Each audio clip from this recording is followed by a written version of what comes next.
y Emprendimiento del IESA. Es profesora y coordinadora del Centro de Innovación y Emprendimiento del Instituto de Estudios Superiores de Administración en Caracas, en Venezuela, en el IESA. Y hace poco estaban dando pues todo una conferencia en torno acerca de las empresas familiares. Me pareció un tema súper interesante porque las empresas familiares forman parte predominante en el entramado empresarial, no solo en nuestro país, en Latinoamérica, sino también a nivel mundial. Es por eso que queremos hablar con la profesora Patricia Monteferrante, que está en línea, para conocer un poco acerca de todo esto. ¿Cómo estás, Patricia? Gracias por atendernos. Hola, buenas tardes. Encantada de estar aquí contigo y bueno, y con tu audiencia. M- Muchísimas gracias por la invitación. Muchísimas gracias a ti, profesora, por atendernos y bueno, en este caso hablarnos un poco acerca de las empresas familiares, ¿no? Me impresionó que un 85% del tejido empresarial a nivel mundial, en Europa, en Estados Unidos, es justamente de empresas familiares. Bueno, sí, las empresas familiares son la estructura empresarial que predomina en el mundo, lo que probablemente hace que las personas no vean ese porcentaje tan elevado es que los estadios de desarrollo de este tipo de empresas varían. Entonces podemos incluir desde aquellas que son muy pequeñas a conglomerados muy grandes que muchas veces ni siquiera nos pasa por la mente que puedan estar asociados a un grupo familiar.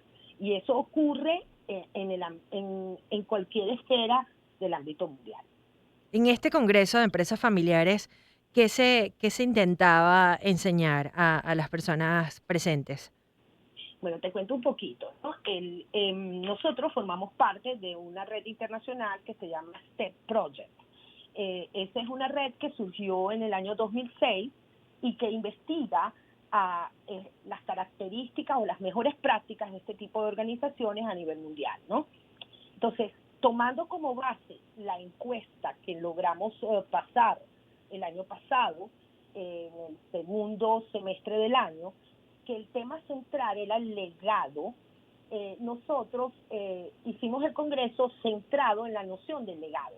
El legado se conecta con eso que es tan importante en el mundo de las empresas familiares, que es la trascendencia, el pasar de generación en generación, ¿ok? Y lo que eso significa para el mundo de la empresa familiar. Entonces, tomando los resultados de la encuesta, se armó un congreso con los puntos más importantes o relevantes relacionados con este tópico.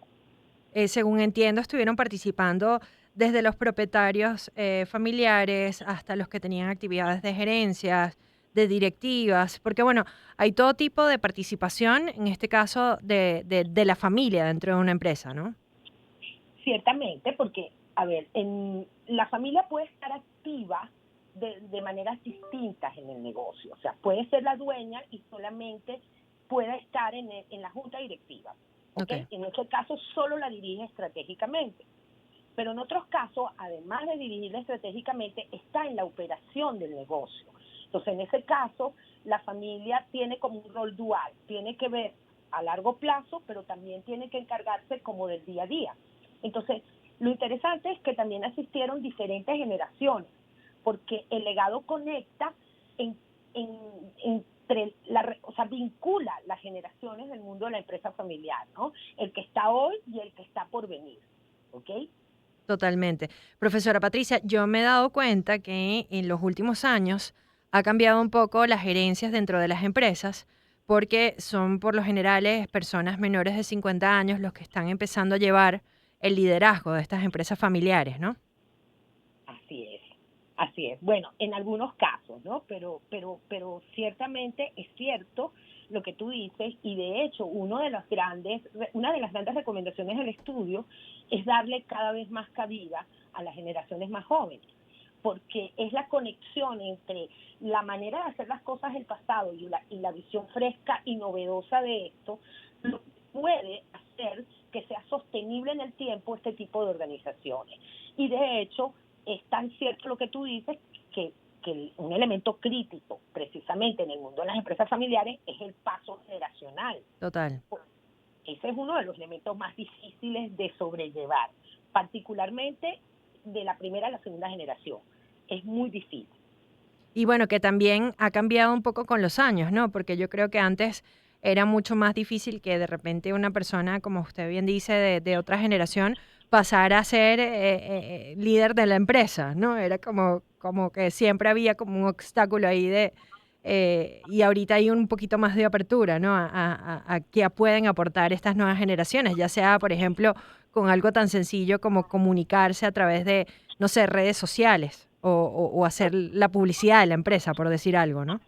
Totalmente, incluso las transformaciones en términos de tecnología, la manera de cómo se hace, cómo llegan los productos, la utilización de canales totalmente distintos. Eh, Sigue siendo un tema escabroso hablar de eso, igual que la participación de las mujeres, ¿ok? Total.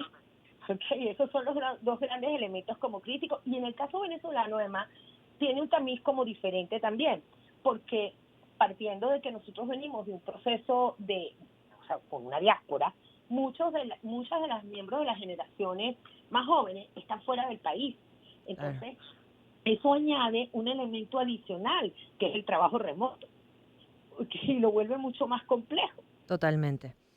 Y estoy leyendo, por ejemplo, que el 58% de los hogares en Venezuela reporta que su mayor ingreso actualmente viene también de los emprendimientos o de estas empresas familiares. Sí, ahí es importante tomar en cuenta que las empresas familiares son emprendimientos, pero no todos los emprendimientos terminan convirtiéndose en empresa familiar, Claro. porque si partimos de la premisa de que bien sea por oportunidad o por necesidad, yo emprendo, por ejemplo, con un miembro de mi familia, lo que me va a distinguir a mí para convertirme en empresa familiar es que nosotros tengamos la convicción de que eso debe ser legado a la siguiente generación. Si nosotros lo vimos como una oportunidad de negocio y vendemos el negocio o rápidamente o en el momento más adecuado, o si lo vimos por necesidad y en las primeras de cambio, si cambian las condiciones económicas, yo dejo el emprendimiento, eso no puede ser considerado una empresa familiar, ¿ok? Ok, la característica aquí es que tiene que haber la intención de pasar a la siguiente generación, ¿ok? Eso es un tema importante, siempre a considerar cuando lo conectamos con emprendimiento. Y aprovechando que estamos en contacto con usted, quizás para las personas que no tuvieron la posibilidad de estar en este primer congreso de empresas familiares, que esperamos que se repita, ¿cuáles serían sus recomendaciones, más allá de la que acaba de dar, para estas empresas familiares que nos pueda estar escuchando? Bueno, lo más importante, si me preguntaras a mí, es involucrar. Bueno, fíjate, depende en el estadio en que esté, pero Ok, digamos es que apertura a la innovación estratégica, es decir, tratar de abrirse a la innovación, ¿no? Permitir el liderazgo de las nuevas generaciones, promover o animar a los miembros de la familia a poner en marcha nuevos proyectos, que es lo que nosotros llamamos capacidad de emprendimiento intergeneracional, para que no se quede como una herencia, ¿no? O sea, porque lo que está de fondo detrás de todo esto es que tú para construir un legado robusto tienes que transferir esa capacidad de emprendimiento. O sea, no debo heredar, tengo que generar nuevos empresarios con que sean capaces de generar nuevos productos, nuevos negocios, asociados obviamente a lo que es el negocio madre, ¿no? Gobierno flexible, hablamos de gobernanza, que son muy importantes para las empresas familiares, pero que no se conviertan en restrictores para la toma de decisión rápida y adaptación al cambio, ¿no? Compartir el legado, o sea, usar, por ejemplo, o sea, el valor que significa esto que está construyendo, que ha construido una familia empresaria, ¿no? Para que tengamos ese vínculo y ese nivel de pertenencia como miembro de una familia y, por supuesto, planificar la sucesión. totalmente. Y bueno, ha dado algo muy importante que creo que es el valor, ese valor familiar que se tiene que mantener, que es lo que también da la base y sobre todo las raíces, ¿no? Para que estas empresas, a pesar de que vayan transformándose de generación en generación, mantengan ese legado y esos valores como parte importante, ¿no? Del desarrollo de la empresa con los años. Totalmente, esa es la esencia de este tipo de negocios, ¿no? O sea, que su esencia no se pierda, se adapte con estos cambios que requiere el entorno, pues evidentemente. ¿Habrá posibilidades de repente alguien que nos esté escuchando en el IESA encontrar algún tipo de asesoría de empresas familiares y si están de repente justamente en esa etapa de transición? Y como no, puede escribir perfectamente por nuestro Instagram en @confiltroyesa. Nosotros ofrecemos desde consultoría IESA asesorías de distintos tipos, incluso algunas puntuales para estas personas. Y también tenemos dentro de nuestra oferta académica tanto un programa de liderazgo y dirección de empresas familiares que debe iniciar en el mes de marzo del año 2025, así como una materia electiva dentro de nuestras maestrías que puede ser cursada como régimen ocasional, es decir, yo siendo un externo puedo ver esa materia, ¿no?